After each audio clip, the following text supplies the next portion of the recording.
What it do, what it do, and welcome back to another episode of the Weekly Wind Down, your favorite chat show hosted by yours truly, Jer Bear, aka Jeremiah Neal, aka the pop culture maven, aka a retrograde ninja warrior, because woo chile, y'all.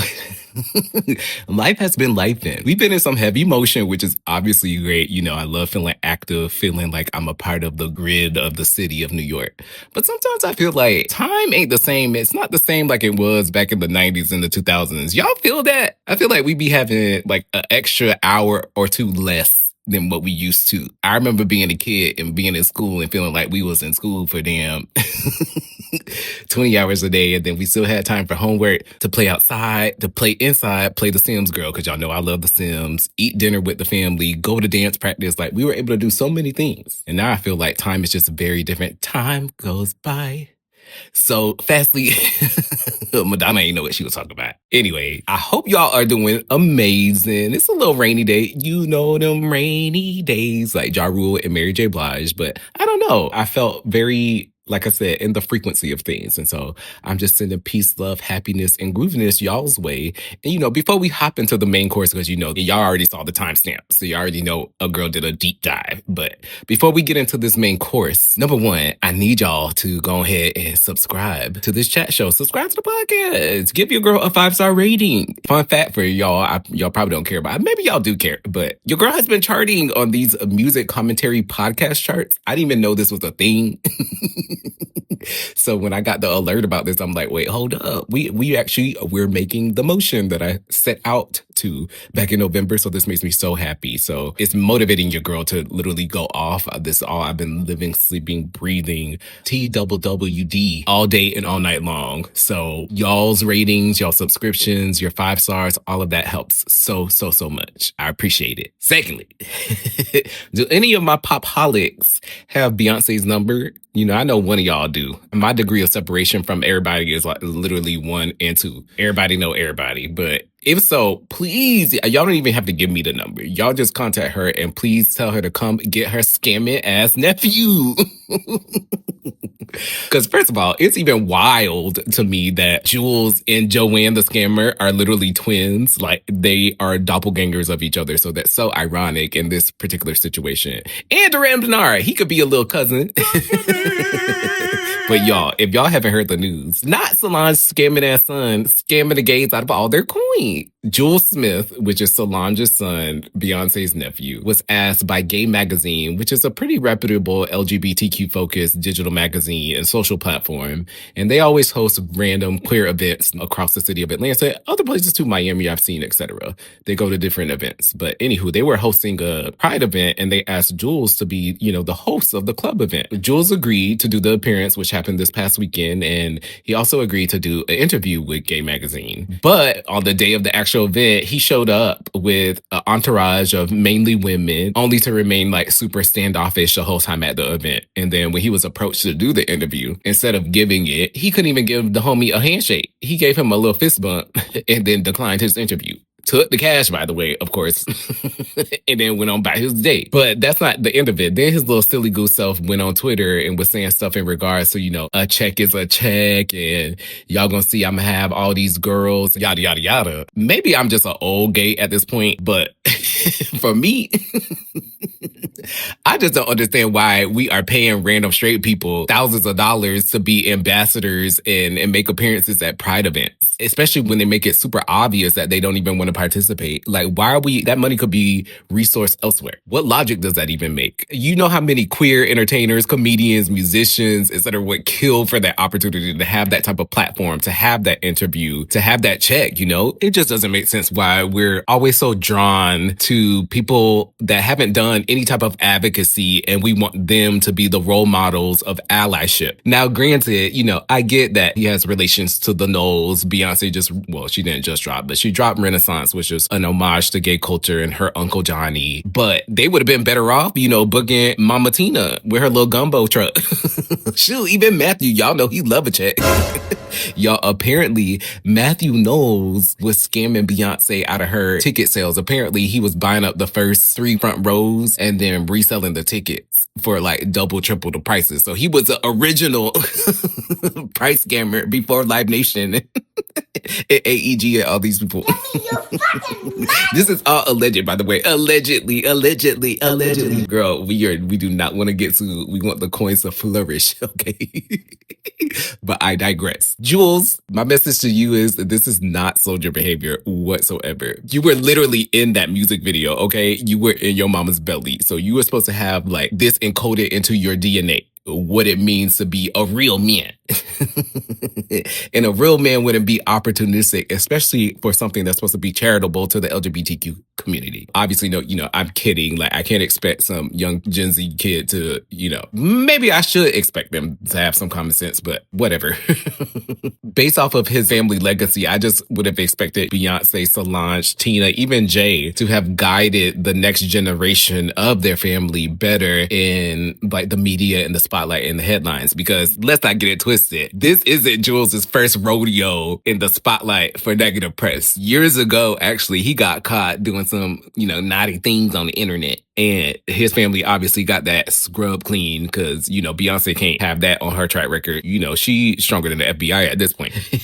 So I just hope that, they can empower him, them, Blue, all the next generation to just be their very best outside when they're presenting themselves to the public, instead of having to just solely rely on like the status of their family and for time to just pass through. Because y'all know sensationalized headlines like this, they only gonna last on the TMZ for about 2 days now before we're gonna move on to something else. Everything is so fast-paced now. That's something that's fast. As for these gay companies, these gay events, these gay media blogs, etc., please, can we let go? No more goo-goo gaga-ing over these straights. Like, this is very 2006. I can understand if this was happening in 2006, but now we're to the point where we got our own ecosystem of more than qualified people that can get the party started, get the party jumping. We just got enough of each other to feel free. Like, y'all could have even got Diplo or somebody that actually likes being around the gays.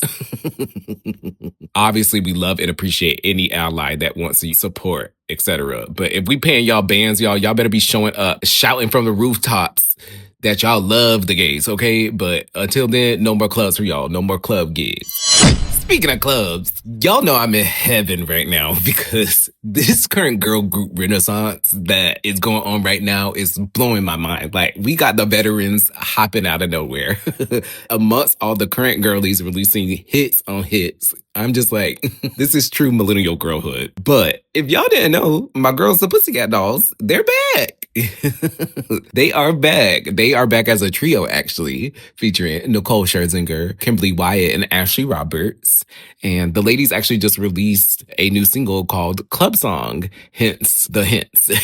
But y'all, I feel like it's a banger. It's definitely given that Danger, Nelly Furtado, Britney Blackout 2006 vibe, which is honestly my golden era. Anybody know, like, that's where music was literally peak. I honestly wish we could have stayed in that. We should have marinated in that a little bit longer instead of just hopping and jumping on over to dance pop and that whole chain smokers movement. Oh my goodness, we nestled in that for too long. We should have gave more time to my golden era. But nevertheless, my girls Ashley and Kimberly, the blondes from that earlier episode I did, they have had major success overseas.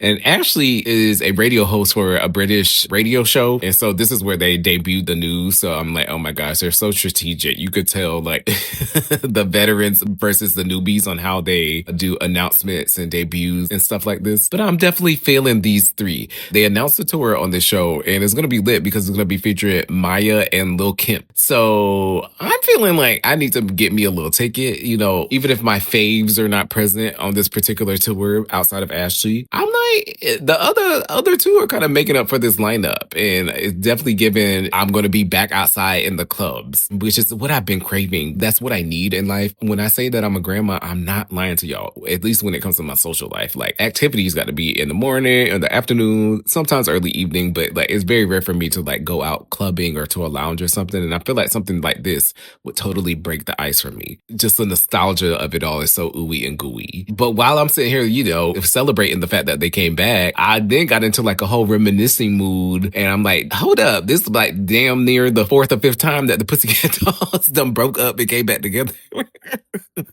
Queens of hiatus. I mean, I stand resiliency. Go, go, go, go. But, then in true Jared fashion, then I was like, well, why don't I sit here and analyze the timeline of the Pussycat Dolls brand and figure out like what was happening, or at least give my little 2 cents as to some of the things that didn't really go right and why they led to hiatuses over and over and over again since damn 1994. And hopefully this will give Nicole some pointers on how to navigate the future, since it seems like she wants to be very involved with the Pussycat Dolls brand, which we will get into later. Y'all know I got all the tea, so let's hop into the timeline of the Pussycat Dolls and let's string some things together. You dig? Now, if y'all didn't know, the Pussycat Dolls were created and founded by my girl Robin Antin in the year 1995 in Los Angeles. At the time, it was a live burlesque dance troupe, so the concept was like a vintage pinup burlesque show that could go to different venues around the city and do little pop-up burlesque vibes. And they would also mix it in with jazz, funk, and hip-hop choreography. And then how to promote it was that they would use the same thing that I'd be seeing on Broadway. They use celebrity cameos as a way to get people to get to the shows. So a few celebrities that participated as a guest Pussycat Doll include Carmen Electra, Christina Applegate, Christina Aguilera, my girl Kaya Jones. She was actually close to being one of the girls in the actual recording group. But the burlesque troupe will perform all over LA in popular venues like the Viper Room, the Roxy, House of Blues. I'm so mad they closed that. And over time, I feel like they just became the girls of LA. I personally would never forget meeting Robin at a celebrity bowling tournament.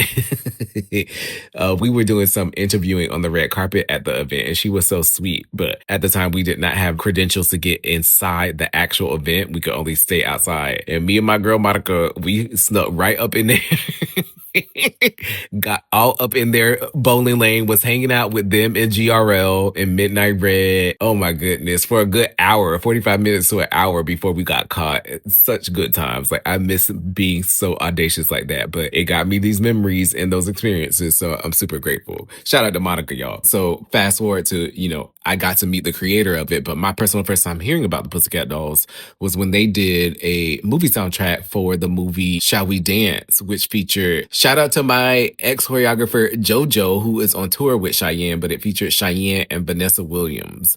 And it was like a jazzy ballroom movie. So they had a song called Sway, and that was my first introduction. And I remember my dance teacher at the time, she would love to play soundtracks when we had to do across the floor movement, and she loved this particular song. But I honestly didn't mind because I was like, oh, they sound nice. At this time, the lineup was 9 girls. If y'all, I think they have clips of the music video on YouTube, but there are way more members in the Pussycat Dolls. I think this movie came out, in 2004? It had to be 2004 or 2005. Now, let's go to the recording group phase of the Pussycat Dolls. We don't establish how they got active, which is very similar to like what happens a lot of bands. You got to kind of start regionally before you can try to launch nationally and then globally. But fast forward to 2006. Actually, I got to set the stage for y'all because this is very, very interesting. This is one of the first wrenches into the Pussycat Doll wheel of unfortunate events. I don't know if y'all's regional radio stations in your hometowns would do this, but in South Florida, we will always play like the remixes of unauthorized records on the air. For instance, Beyonce remixed and flipped 50 Cents in the club. Even though it wasn't an official release by Columbia, that became a regional hit. People would call it up and requesting this all the time. Same thing with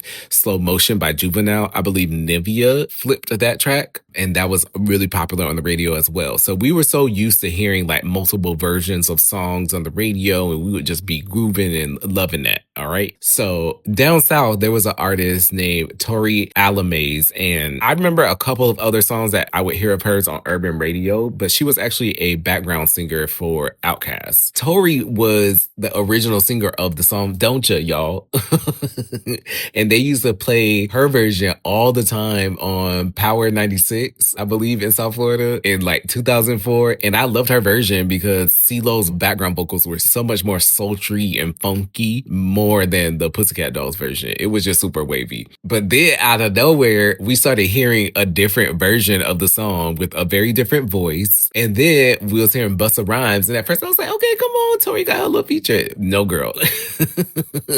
Then when you turn on MTV and VH1, you see the visual. This was a group, girl. This was not Tori. A group group of sassy girls dressed all cool and flashy. You know, of course, I got immediately addicted because y'all know I love me a girl group. But then I was feeling conflicted because I'm like, that's our girl song. Now that I'm reflecting back, I'm like, this was my first introduction into what I would say like the grimy energy of the music business is. Like, how you just gonna jack up this girl song and we done heard it on the radio for a good year. But then a bigger artist with a bigger investment scoops it on up and takes it. And I'm like, wow. But this isn't the first time or the only time that this has happened. Like, I remember Tinashe during her Joyride era, they stalled out her release because they wanted to give the title track to Rihanna, who stalled out and they ended up not even using the track. Like, could you imagine putting your art on pause and then all of a sudden the label says, oh, here you go. 3 years later, well, you done moved on creatively or you done thought of different ways of how you wanted to express yourself. So that's just a shame that the business can control the output of the art to the masses. Poor Tinashe. She actually would have been good to add on the tour too. I think she would have brought in even more ticket sales with Lil' Kim and Maya. But the Pussycat Dolls were obviously rolling and raving and doing what they're doing because they, like I said, they had their music videos on MTV and stuff like that. But I think when we saw Stick With You and we saw Beep, y'all, that's when I feel like it was like, okay, we feeling these ladies. It was a wrap, honestly. Like I said, I was obsessed. I wanted my little hoodie. Don't you wish your girlfriend was hot like me? Loosen up my buttons. I know my parents would have been in shock if I bought that, but it was such an era. But I remember even when I bought the CD, I was so obsessed back then on like looking at the writers and the producers of the albums. Now we take it for granted that we have things like Genius and Spotify to give us all these details, but we used to have to be on the hunt back in the days. Looking at the CD booklet, it was so interesting to see them talk about lead vocalist Nicole Scherzinger, main background vocalist Carmit and Melody. Like, damn. Like, we ain't have to spell it out like that. It was very evident that y'all wanted Nicole to sing everything. Y'all ain't have to literally write it out in writing, but I guess they probably wanted to have it in paper so people couldn't act all confused. And we did get to hear Carmit and Melody sing leads on songs like Tainted Love on album tracks. But I don't know. I feel like they should have gotten a little bit more on the singles that were released out. They got a little bit on beat, but to me at the time, like, and still now, I get the concept and I understand why you would have like a lead vocalist in a girl group. But sometimes you have to have like a signature sound that sells and gets people hooked and you can count on it to sell that record and to sell that show. Another group that practices that I thought it was interesting that had a bunch of members was S.Club 7. They gave 90% of the lead vocals to Joe. You got 6 other people up in this hole that can sing. Like, let the people sing. Shout out to Bradley holding it down. But like I said, Pussycat Dolls won't be the first and they won't be the last girl group or group at all to use this formula. However, it's just not my vibe. Like, I like my groups where everybody sing, everybody rap, everybody, they can twerk, they can do something, y'all. But not over forcing one person on us and you got all the other people looking helpless in the background. The over forcing of Nicole, it felt like she literally sat down and like carved out her own deal. It was like 2 separate artists that they threw together into a group, but it was the other girls and then it was her. And you could feel that as a fan, you know? And then to me, I feel like if you're going to wear that role as the lead doll, you got to have a little bit of a likable spirit. And that's Nicole's disadvantage. Many of the fans loved the other members so much. And they kind of painted Nicole out to be a villain, but you will see through her actions. Maybe she was, maybe she wasn't. But sometimes you got to like, I'm seeing that with Cat's Eye. Sophia, as the leader of that group, she has to be very cautious of how she communicates and presents herself out to the public because you have to remain likable to the public eye, especially like interviews. Ashley and Melody of the Pussycat Dolls have such bright and personable personalities. They're so bright and bubbly. So I can see why public would gravitate to them and the dancers gravitated towards Kimberly and Carmit doing their tilts and stuff like that. Maybe folks were just uninterested with Nicole. As y'all can see, I find it very fascinating to observe. But anywho, the ladies went on to release 3 more singles from their debut album. Wait a Minute, I Don't Need a Man, and then one of their biggest hits, if not their biggest hit, Buttons. And then the remix featuring Snoop Dogg. What a music video, y'all. That dance break, I can't tell you. Oh my goodness. Like, I would sit in front of the TV and try to memorize this move. We would go to dance practice and try to do it in ballet class, getting in trouble, getting yelled at because we supposed to be doing bop mas and stuff, girl. We over here trying to do Pussycat Dolls. But I feel like Buttons is what solidified the Pussycat Dolls as like an official recording group, which was very, very exciting. I'm very happy to say I got to also see them live. I got to see them open up for the Black Eyed Peas on the Honda Civic. They need to bring that back. Honda Civic used to sponsor groups to go on tour. They used to have Fall Out Boy, Panic at the Disco, Black Eyed Peas. Who else? Pussycat Dolls, a whole bunch of people. It was a really good tour series that they had. And then I also got to see them open up for Christina Aguilera with Danny D. Kane. Talk about a lineup. Danny D. Kane, Pussycat Dolls, and Christina Aguilera. That ate down, obviously. So many good memories. I miss it. Now, right after the album and those tours ended, the girls randomly got a TV show and the lineup switched from 6 to 7 and searched for the next doll. I believe it was on UPN at the time. It was at the station. It was on the WB, one of those type of, urban stations. And they had a competition show to find a 7th member, and they found her. Her name was Asia, and she was so cute. Chocolate cutie. They performed at a couple of events, but they didn't record any music. And I wish they would have, because Asia had a really pretty voice. And then it also was the first time that I really liked the imagery of the group, because if you was going to force Nicole to be the center, she could be the actual center, and we had 3 and 3 on both sides. So it actually made sense visually. So I loved it. That same show, In Search of the Doll, actually went on to produce in season 2 PCD's baby sisters, Girlicious, who I love. Maybe I'll do a deep dive on them too. But yeah, that's how Girlicious came to be about. Instead of just finding another member to be a part of PCD, Robin was like, okay, we're going to create a whole group, which I thought was really fun. So there's another fun fact. All right, y'all. Now we getting into the doll domination era. It is 2008. We're all feeling good. I'm about to graduate from high school, so y'all can only imagine. We got Danny D. Kane just released Damage. Timbaland, I feel like, was on the radio heavily during this era. And then out of nowhere, Pussycat Dolls dropped their lead single for Doll Domination, album 2, When I Grow Up. Oh my goodness. Now, when I say we could not escape this song, every dance person wanted to use this as their solo or their hip hop dance song at a competition. It was on all the So You Think You Can Dances. The video was everywhere. The choreography, shout out to Mikey Minden for the choreography. It was so iconic. That windmill move on the hook, Kimberly's tilts, just all types of yes. Now, to the general public, everybody was just eating this up. But to like the devoted fans, it was very evident that another lineup had been enacted. And I'm like, oh my goodness. The girls went from 6 members to 5. And I'm like, okay, they done told Jessica, girl, it's time to dye that hair. It's going to be red now. And you're going to pretend that you are Carmit. And to the average consumer, no one really batted an eye. But to me, I'm like, come on. Like, where is my girl Carmit? Her voice was so recognizable. Her look was so recognizable as well. And, I just miss her backgrounds, her ad-libs, which was so weird though, because she recorded a lot of songs, I assume, for the second album, because they kept her vocals on some of those songs, including one of the singles, What You Think About That, which features Missy Elliott. And then when you're watching the music video, she comes up, she does this cool ad-lib part on the final hook, and they just, flashing different things on the screen. And I'm like, come on, y'all, you could at least put her on a poster or something.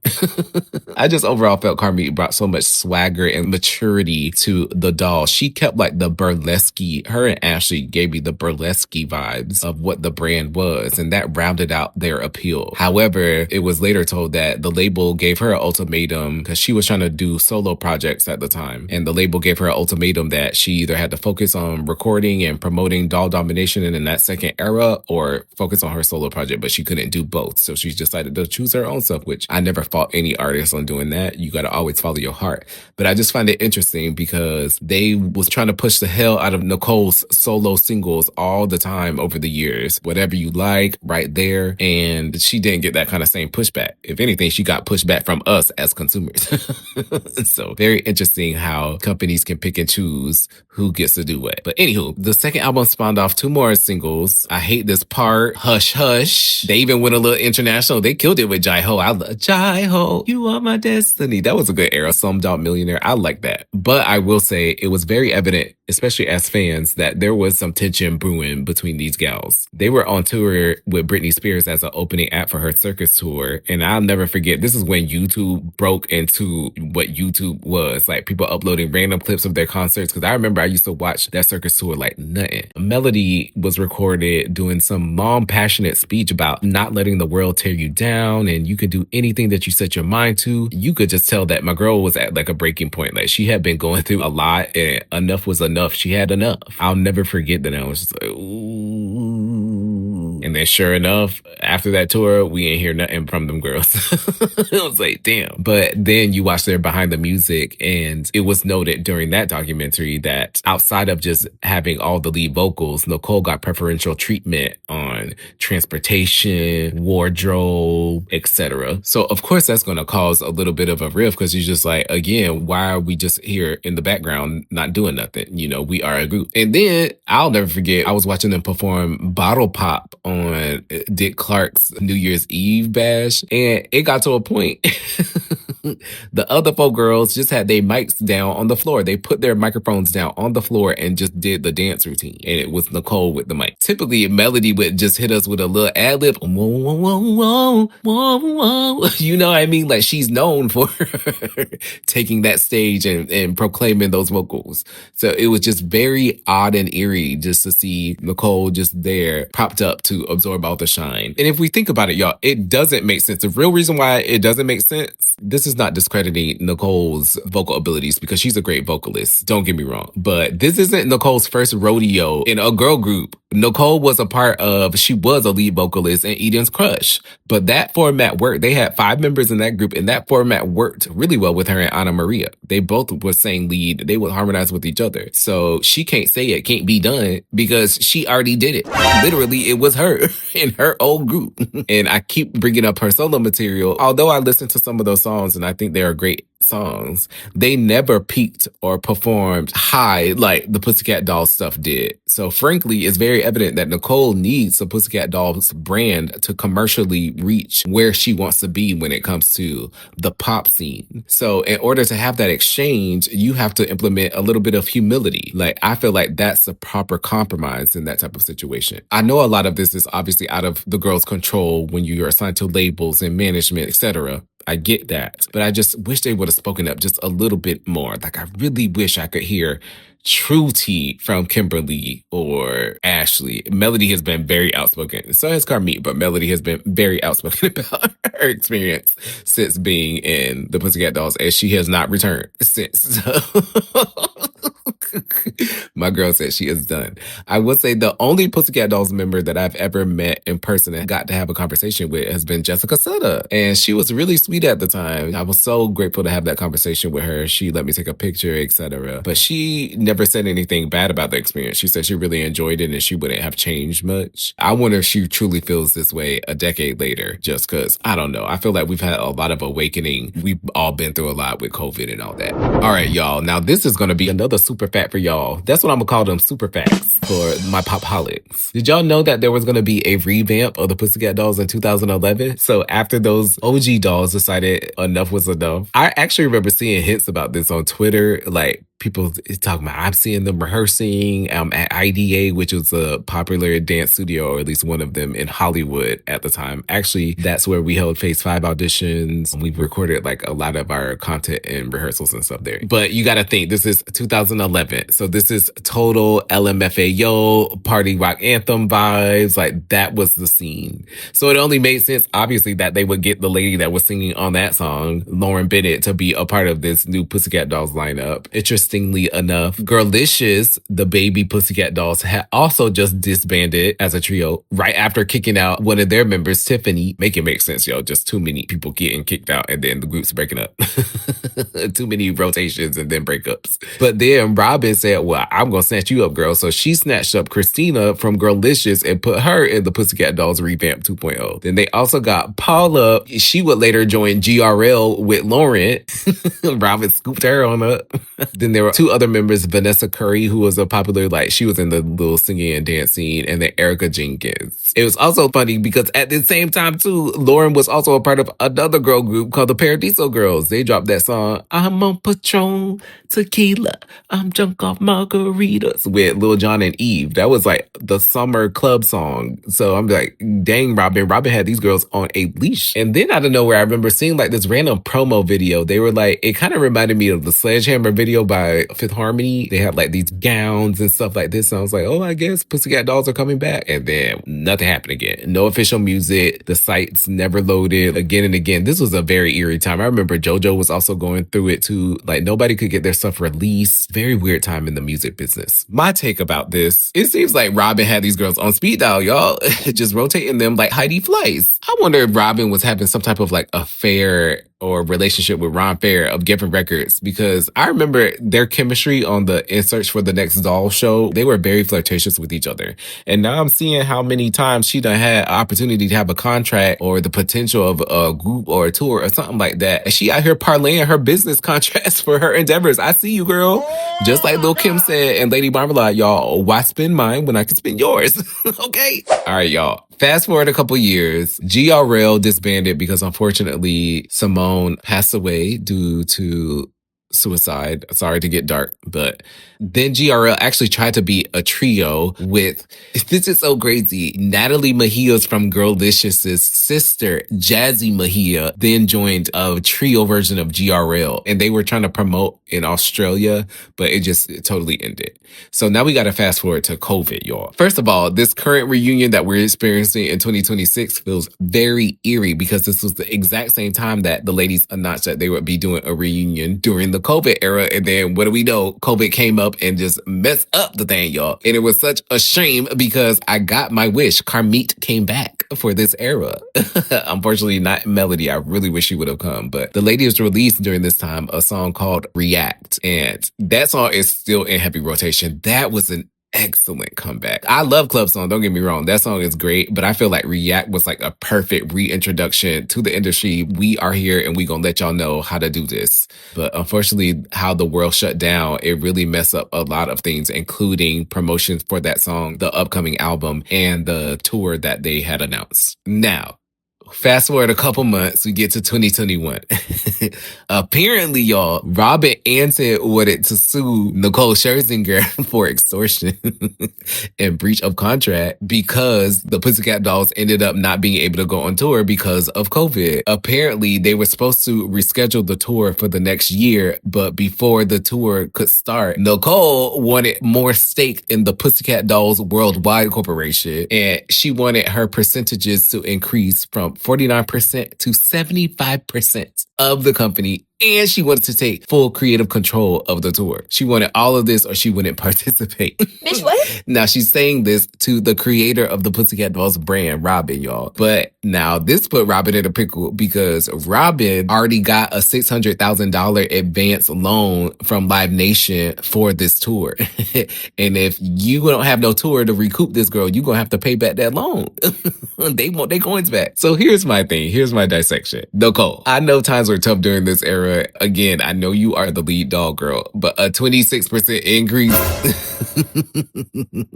Like, did you really need that much? Can we just like have itched towards that? Maybe have done one tour, prove to Robin that your ideas work, and then y'all did the European leg. You then ask for a 10% increase there. Like, work your way up, girl. Because think about it. If she asking for that, but she want to go up to 75%, imagine how little was left for the other girls, their team. Make it make sense. So then Nicole ended up countersuing, saying that Robin's claims were meritless and that Nicole claims that she invested $100K of her own personal money into the Pussycat Dolls brand anyway. So she feels like that's why she should have leverage to have more creative control with the girls' music and the tour. She also claimed that Robin was really bad at money handling and that she was just mismanaging money, and that's how they got into this in the first place.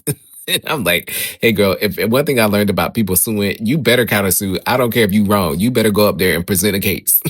So you better do your thing. I know that's right. But it sounds like things are good. The ladies ended up reaching a settlement back in November of 2025. So literally a couple of months ago. And I'm assuming that's why we're getting this tour that we have right in front of us. It's kind of cool. Like COVID put something on pause like that for that long, but we could still resume. So let that be a lesson to y'all. Any of y'all little projects and stuff like that that y'all wanted to do in life, you could literally take a 6-year hiatus and then resume. But overall, like, I get that business is business. business. I get that aspect of things, but it's just so wild to me that people will go to the ends of the earth to kind of destroy each other and each other's reputation in public, in the court of public opinion and in the court of law, and then go back and do business with each other again. Like, I just don't understand how that works. Look, have we not learned our lessons from the first 5 times that we didn't like the outcomes of the business situations? Because that's what happens, I'm assuming. You go, you record the albums, you go on the tours, and then after the end of that, y'all sit in the rooms and you're like, hey, should we go again at this? It's very clear that they should have said no a couple of times. So if you got to recoup, you got to recoup. But dang.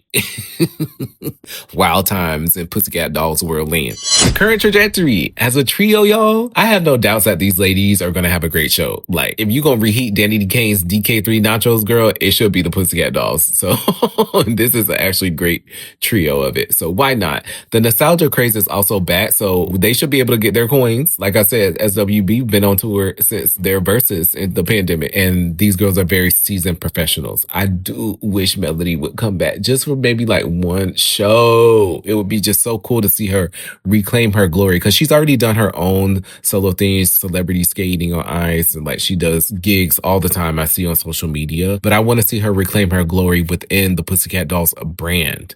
But I also understand a thing or two about boundaries, girl. So if that's what's keeping her sane, healthy, and just moving throughout this world, then do your own thing solo, girl. So shout out to my girl Melody. But yeah, with the trio, I really do hope that Ashley and Kimberly are getting some vocals. On React, they gave me a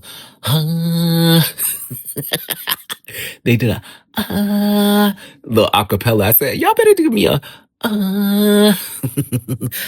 let me not do too much on my girls. Both girls actually had solo records on Domination. That's what I'm saying. These girls can sing. I listen to Played all the time by Ashley. So they should definitely be utilizing their vocals more. Ashley has a very cool, like Marilyn Monroe, very Pussycat Dolly, burlesque cabaret vibe. So let's lean into the brand a little bit more. You hear me, Nicole, since you want 75%?